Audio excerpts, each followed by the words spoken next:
องค์การอัยการประชาชนภาคใต้เสื่อมซึมเอกสารที่สำคัญต่างๆของภาคของศาสตร์องค์การอัยการประชาชนภาคใต้ได้จัดพิธีปาฐกถาเสื่อมซึม7เอกสารสำคัญต่างๆของภาคของศาสตร์ซึ่งพิธีดังกล่าวได้จัดขึ้นในวันที่11มิถุนายนอยู่ที่องค์การอัยการประชาชนภาคใต้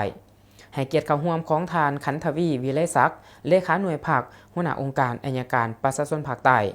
มีห้องหัวหน้าองค์การอัยการมีสมาชิกพรรคมีพนักงานและตกรภายในองค์การอัยการประชาชนภาคใต้เข้าร่วมสำหรับเอกสารที่นำมาเผยแพร่ประกอบมีวันเกิดทานกากหมากครบรอบ207 ปีก็คือวันที่5พฤษภาคมปี1818หาวันที่5พฤษภาคมปี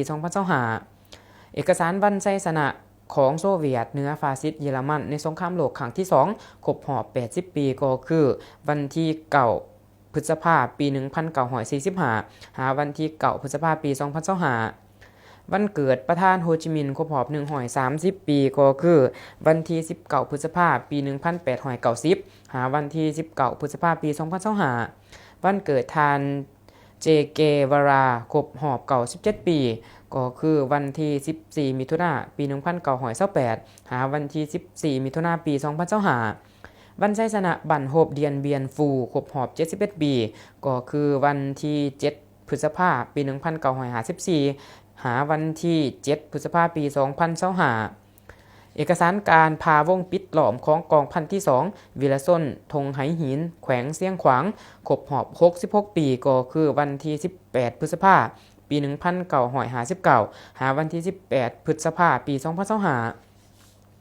และวีรกรรมตนขุกยางมหัศจรรย์ของบรรดาผู้นำของพรรคครบรอบ65 ปีก็คือวันที่24พฤษภาคมปี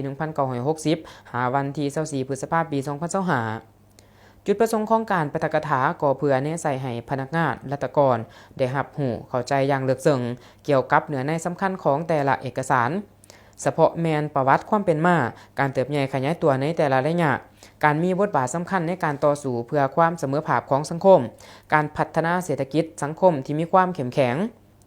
ให้เกียรติผัดเปลี่ยนกันปาฐกถาบรรดาเอกสารโดยมีทานขันธวีวิไลศักดิ์เลขาหน่วยภาคหัวหน้าองค์การอัยการประชาชนภาคใต้